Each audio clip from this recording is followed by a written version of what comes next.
because it looked like Caitlin Clark went to Chicago and took the city over. It looked like she took the city over. People are showing up just to witness Caitlin Clark. It's like she's the damn Beatles. Angel, pray up. Me bound Reese, I hope you listening.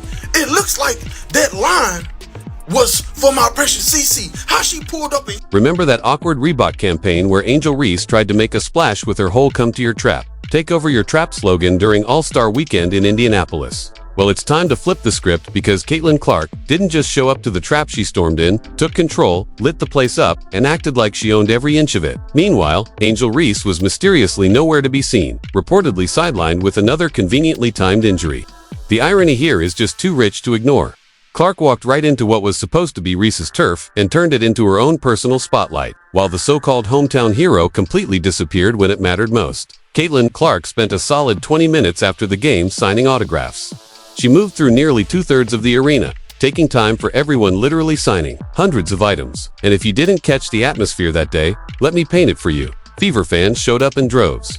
It felt more like a home game for Indiana than a road matchup. The scene was so surreal, it felt like it had been written by a screenwriter trying to script a public humiliation for Angel Reese. There was Caitlin in Chicago, setting off a fan frenzy outside the United Center like a rock star making a grand entrance, while Reese was nowhere in sight. Her so-called back injury raised more eyebrows than sympathy. Meanwhile, Clark was all smiles, signing over 200 autographs, snapping photos with kids and families, and turning the Chicago sidewalks into an unofficial Caitlin Clark fan fest.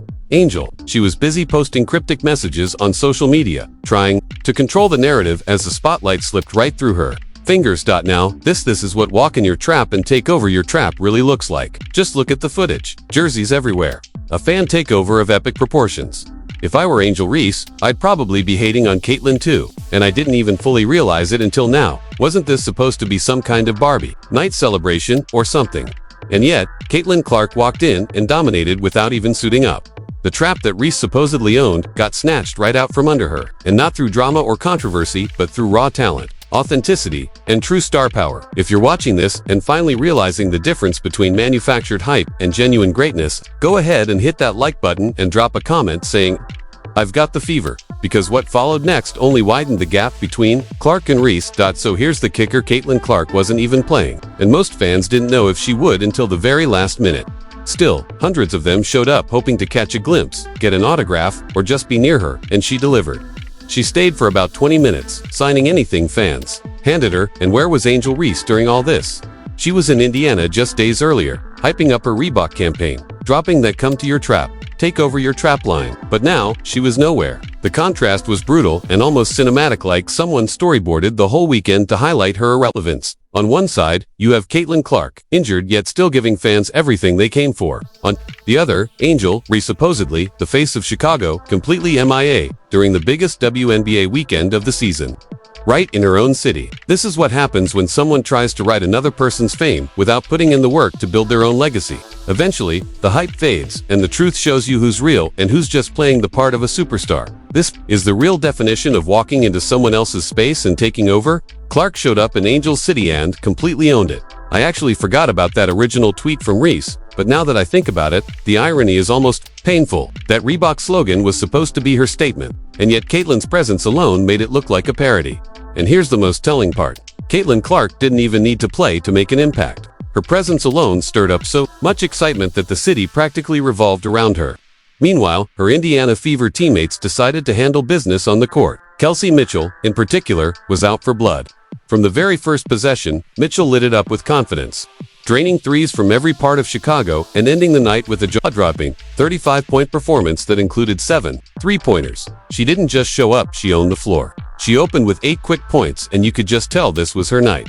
Her teammates knew it too, feeding her the ball, setting up screens, and riding the hot hand. Kelsey Mitchell did everything. She got to the rim, knocked down free throws, and snaked through the defense like she was built for this. We've got to give her props. That performance was straight fire. 12 of -19 from the field, 7 of 10 from deep, and a +25 on the night. This wasn't just good basketball. This was a message. Mitchell turned enemy territory into her own gym. The Indiana Fever showed that they're not just Caitlin and company, they're a fully loaded team. And they did it without Caitlin running the show. That's the sign of a legitimate contender. With Clark sidelined, Mitchell picked up the leadership mantle and ran with it. showing that this squad isn't just riding one player's coattails. She stayed locked in, delivered a performance worthy of highlight reels, and made it clear, don't overlook us just because Clark's in street clothes. Mitchell was electric, everything flowed naturally. It was one of those nights where she just couldn't miss, and it wasn't forced, it was effortless, smooth, dominant. Let's not overlook Aaliyah Boston either. She didn't just show up, she controlled the paint. Her 14 points and 11 rebounds weren't about flash, they were about authority. From tip-off, she established dominance, exposing Chicago's front court with her strength, footwork, and elite basketball IQ. Every time she touched the ball, it looked like a clinic on how to make good defenders look average. Whether it was blocking shots, diving for rebounds, or facilitating slick cuts to the basket, Boston was everywhere. Ari McDonald also stepped up big off the bench. She chipped in 10 crucial points and played with the kind of energy you'd expect from a seasoned starter, not a rotational piece. Remember, she wasn't even a major part of the team's original game plan this season, but she's become a cornerstone of their success story. But the real story here isn't just about numbers, it's about control. Indiana didn't win by accident. They owned the pace, dictated the rhythm, and smashed any momentum Chicago tried to build. Every time the Sky made a push, the Fever responded with a bigger one. This was domination. Plain and simple from the opening whistle to the final buzzer. Final score, 93-70, 8 actually made the game look closer than it was. In reality, it felt like a 30-point beatdown. Indiana controlled every major stat. Better shooting percentages, more rebounds, more assists, more hustle. And again, they did it all without Caitlin Clark on the court. That's what real teams do. They don't lean on one star. They rise to the moment, adapt, and crush their opponents with precision.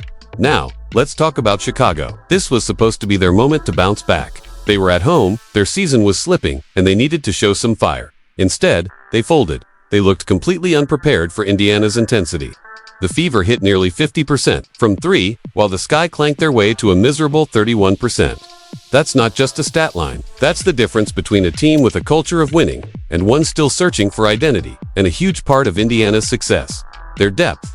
Players like Michaela Timpson and Lexi Hull came in and gave meaningful minutes that kept the energy high. These aren't just bench warmers, they're contributors who know their role and raise the level of play whenever they step in. That depth is critical in a playoff push. You can't expect your stars to play 40 minutes every night. Indiana knows how to rotate, stay fresh, and keep the pressure on. Their 17 forced turnovers were textbook defensive disruption.